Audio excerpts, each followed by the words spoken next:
Welcome to real तेज में आप सभी का स्वागत है। मैं आलोक एक बार फिर हाजिर हूँ एक नया टॉपिक लेकर जो कि महत्वपूर्ण है। दोस्तों आज अपना टॉपिक है भारत के राष्ट्रीय उद्यान। तो दोस्तों आप सभी कैसे हैं? मैं आशा करता हूँ आप सभी सकुशल होंगे। तो आज हम लोग देखते हैं भारत के नेशनल पार्क। तो दोस्तों इससे पहले मैं आपको कुछ इसके महत्वपूर्ण पॉइंट डिस्कस करता हूँ। तो पहला पॉइंट दोस्तों है भारत में कैलाश श्रृंखला। आप लोगों ने इनका नाम सुना होगा। कैलाश श्रृंखला टाइगर मैन ऑफ इंडिया के नाम से जाने जाते हैं। और दोस्तों ये कैलाश श्रृंखला राजस्थान के निवासी थे। इन्होंने ही प्रोजेक्ट टाइगर 1973 में शुरुआत की। ठीक है दोस्तों, नेक्स्ट बात की जाए तो भारत में 18 राज्यों में बाघ पाए जाते हैं। ओके, नेक्स्ट आप लोगों ने सुना होगा रेड डाटा बुक। ये दोस्तों मोस्ट इम्पॉर्टेंट, मैं आपको टॉपिक लिख देता हूँ। रेड डाटा बुक दोस्तों वो बुक है जिसमें मैं यहाँ पे लिख देता हूँ रेड डाटा बुक। तो इस बुक में दोस्तों इसको शुरुआत करने वाले सर पीटर स्कॉट अंतर्राष्ट्रीय रेड डाटा बुक की कल्पना की थी। दोस्तों ये बुक उस लिए काम आती है कि जैसे पशु पक्षी पेड़ पौधे जो कि पर्यावरण के हित में है वो आज वर्तमान में विलुप्त होते जा रहे हैं, संकटग्रस्त हैं, उनको इसमें रिकॉर्ड किया जाता है। ठीक है दोस्तों, तो रेड बुक डाटा का आप लोगों ने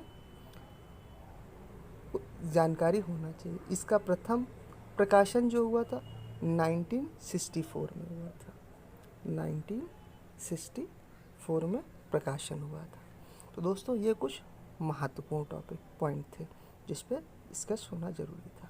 एक क्वेश्चन आपसे मेरा है दोस्तों कि वर्ल्ड मैन ऑफ इंडिया किसे कहता है? मैं लिख देता हूँ, इस शेर के मुंह पे लिखता हूँ, वर्ल्ड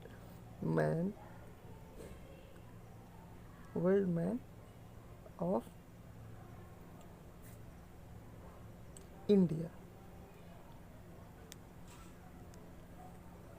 किसे कहा जाता है? ओके, तो ये वो नाम है जो कि पर्यावरण से संरक्षण में काफ़ी अपना योगदान दिए। तो कैलाश श्रृंखला जी का नाम आप याद रखिएगा। शेरों का, टाइगरों की जब भी बात होगी तो कैलाश श्रृंखला जी का जिक्र जरूर है। इन्होंने प्रोजेक्ट टाइगर 1973 आप लोग याद रखेंगे। अब हम लोग देखते हैं टॉपिक की तरफ। तो पहला प्रश्न हम अब देखते हैं नेशनल पार्क उत्तराखंड। उत्तराखंड में कार्बेट राष्ट्रीय उद्यान बहुत पुराना, सबसे पुराना है और सबसे फेमस है। इसका पुराना नाम है हेली नेशनल पार्क। और दोस्तों इस पार्क के बीचों बीच से एक नदी बहती है। उस नदी का नाम है रामगंगा।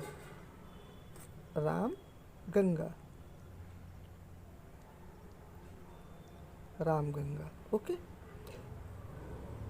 नेक्स्ट पॉइंट है दोस्तों कि इसकी शुरुआत, अगर इसकी शुरुआत की बात की जाए तो इसकी 1935 में इसकी स्थापना हुई थी।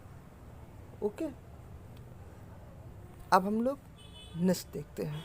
नेक्स्ट है हिमाचल प्रदेश का। हिमाचल प्रदेश में दोस्तों कई सारे पार्क मौजूद हैं, लेकिन हिमाचल प्रदेश में जो परीक्षाओं की दृष्टि से है, मैंने आपसे कहा हमें ज्ञान नहीं, जो परीक्षाओं में पूछे जा सकते हैं या पूछे गए हैं, हमने उसी पार्कों का डिस्कस हमें करना है। ठीक है, तो रोहिला नेशनल पार्क ये उत्तराखंड में है, हिमाचल प्रदेश में है। नेक्स्ट है पिन घाटी नेशनल पार्क, ये भी हिमाचल प्रदेश में है। तो 2 पार्क महत्वपूर्ण है, रोहिला नेशनल पार्क और पिन घाटी नेशनल पार्क। अब हम लोग दूसरे देखते हैं कुछ। नेक्स्ट की बात की जाए तो मध्य प्रदेश में दोस्तों सर्वाधिक मध्य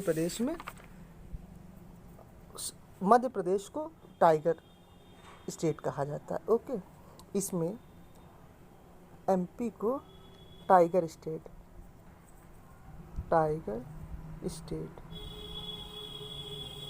कहा जाता है, आप लोगों को मालूम होगा। लेकिन दोस्तों यहाँ पे 11 उद्यान पाए जाते हैं।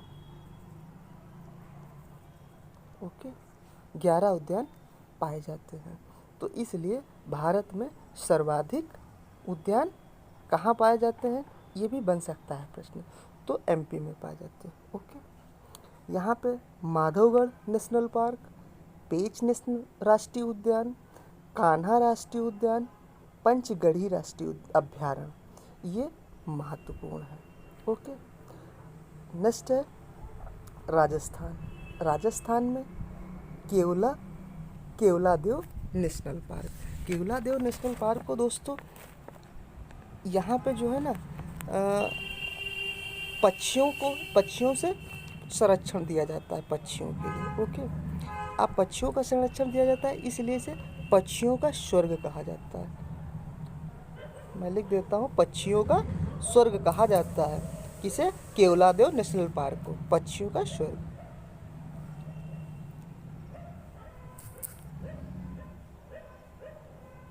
पक्षियों का स्वर्ग, पक्षियों का स्वर्ग कहा जाता है। और घना पक्षी विहार, और ये है कहाँ, तो भरतपुर में है, भरतपुर में स्थित है। ओके, यहाँ पे साइबेरियन सारस पाई जाती है, साइबेरियन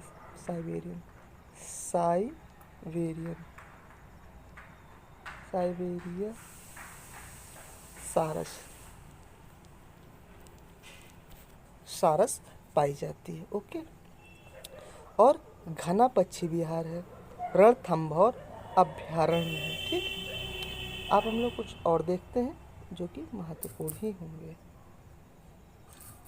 नेक्स्ट है गुजरात में 2 अभ्यारण्य पाए जाते हैं। पहला है गिर नेशनल पार्क और नल सरोवर अभ्यारण्य। ठीक है, अब केरल में कई सारे पाए जाते हैं दोस्तों, और केरल के अभ्यारण्य महत्वपूर्ण है उद्यान। पहला है Periyar national park. Okay, next है पारम्बिकुलम नेशनल पार्क, और नेक्स्ट है साइलेंट वैली नेशनल पार्क। ये इसकी इमेज भी मैंने लगा दिया है। अब दोस्तों पेरियार नेशनल पार्क किस लिए फेमस है, तो यहाँ दोस्तों हाथी पाए जाते हैं,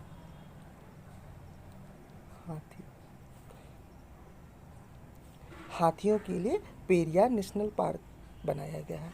एक यहाँ हाथी का भारत में अपने प्रोजेक्ट एलिफेंट चलाया गया था, प्रोजेक्ट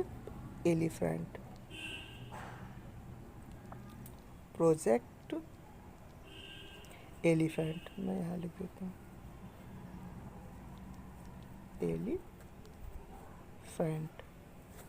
तो ये कब चलाया गया था, ये इम्पोर्टेंट है, 1992 में। आप लोग याद रखेंगे, 1992 में प्रोजेक्ट एलिफेंट चलाया गया था। और ये हाथियों के लिए पेरियार नेशनल पार्क जाना जाता है। ओके, क्योंकि आज आप देख रहे हो हाथियों की स्थिति खराब होती जा रही है, तो इसलिए प्रोजेक्ट एलिफेंट 1992 में चालू किया गया था। अब हम लोग नेक्स्ट पॉइंट देखते हैं। नेक्स्ट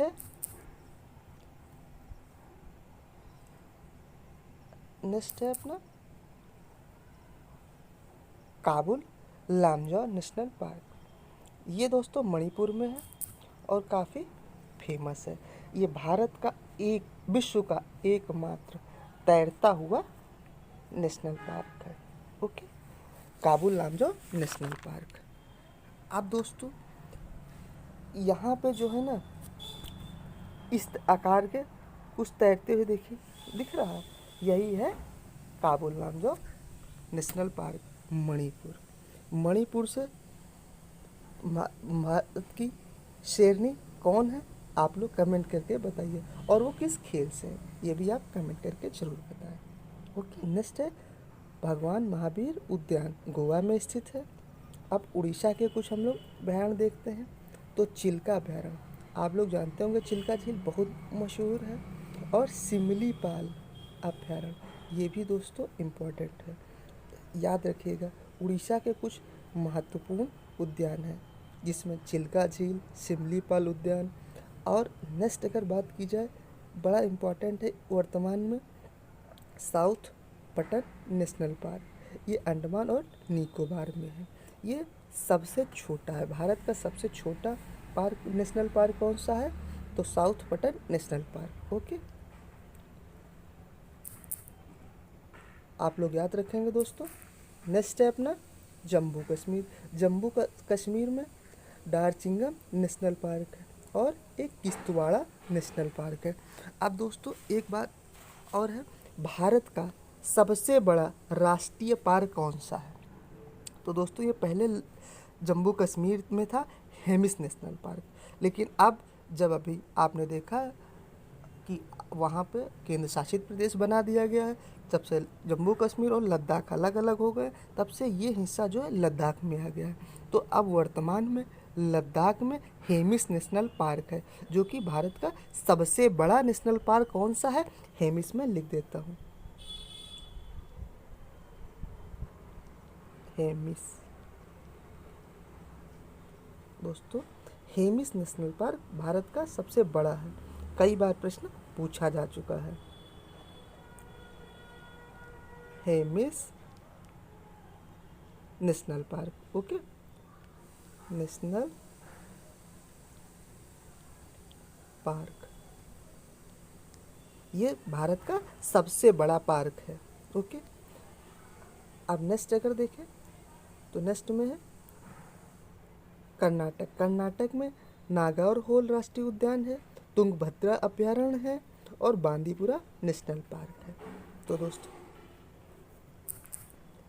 नेक्स्ट में दुधवा राष्ट्रीय दुधवा उद्यान, ये दोस्तों उत्तर प्रदेश में है, नेपाल और उत्तर प्रदेश के बॉर्डर के पास में पड़ता है। ये भारत का बहुत पुराना है, यहाँ बाघों के लिए जाना जाता है, क्योंकि दोस्तों बाघों का संरक्षण, बाघों को बढ़ावा देना, भारत में ये प्रोजेक्ट, इसके लिए मैंने आपको बताया प्रोजेक्ट टाइगर 1973 में आया था। ओके, तो ये उत्तर प्रदेश में फेमस है दुधवा राष्ट्रीय उद्यान। नेक्स्ट है झारखंड। झारखंड में पलामू और इसे बेताल भी कहा जाता है नेशनल पार्क, ये झारखंड में स्थित है। नेक्स्ट है तमिलनाडु। तमिलनाडु मधुमलाई नेशनल पार्क और वेदांतगल नेशनल पार्क, ये भी स्थित है, वेदांतगल नेशनल पार्क। अब हम लोग नेक्स्ट देखते हैं, नेक्स्ट में है असम। असम के कुछ महत्वपूर्ण है, इम्पोर्टेंट करके आप लोग लिख लीजिएगा। असम में मानस नेशनल पार्क है, काजीरंगा नेशनल पार्क है, जो कि दोस्तों एक सींग वाले गेंडे के लिए फेमस है, एक सींग वाले गेंडा, मैं लिख देता हूँ, एक सींग वाला गेंडा, एक सींग वाले गेंडे के लिए फेमस है काजीरंगा नेशनल पार्क। और नेक्स्ट है नामेरी टाइगर रिजर्व, ये भी असम में स्थित है। और नेक्स्ट की बात करें तो ये बड़ा इम्पोर्टेंट है वर्तमान में, नामदफा नेशनल पार्क, ये है अरुणाचल प्रदेश में। भारत का सर्वाधिक ऊंचाई पे स्थित पार्क कौन सा है, तो दोस्तों ये है नामदफा नेशनल पार्क, जो कि भारत की सर्वाधिक ऊंचाई पर स्थित है। तो इसलिए भी ये परीक्षाओं की दृष्टि इम्पोर्टेंट है, आप लिख लीजिएगा इम्पोर्टेंट। ओके, तो दोस्तों ये जो है नामदफा नेशनल पार्क थे, ये कुछ महत्वपूर्ण पार्क थे। आप लोगों को कैसे लगे, आप लोगों को अगर समझ में आया है और आपको टॉपिक अच्छा लगा तो आप कमेंट करके बताइए, जिससे कि मैं और वीडियो बनाऊं और मोटिवेशन मिल सके। इसलिए मैं आपसे एक निवेदन करूंगा, अगर आप मेरे चैनल पर पहली बार विजिट कर रहे हैं तो लाइक करें, शेयर करें, सब्सक्राइब करें और अपने दोस्तों यारों को बताएं, जिससे कि जो बच्चे पढ़ाई कर रहे हैं उनके लिए टॉपिक महत्वपूर्ण है। ज़्यादा बोल, बाकी तैयारी देख सभी सकते, कोई इशू नहीं है, लेकिन जो बच्चे तैयारी कर रहे हैं, मैंने आपसे बताया ना, हमारा कोई उद्देश्य ज्ञान बांटना नहीं है दोस्तों। हमारा उद्देश्य ये है कि आपको ज़्यादा से ज़्यादा सिलेक्शन, ज़्यादा से ज़्यादा स्टूडेंट जो बेचारे तैयारी कर रहे हैं उन तक ये वीडियो पहुंच सके। तो दोस्तों, अगर आपको वीडियो अच्छा लगे तो आप ज़रूर सब्सक्राइब करें और दोस्तों को बताएं। जय हिंद, जय दोस्त, जय हिंद, जय भारत।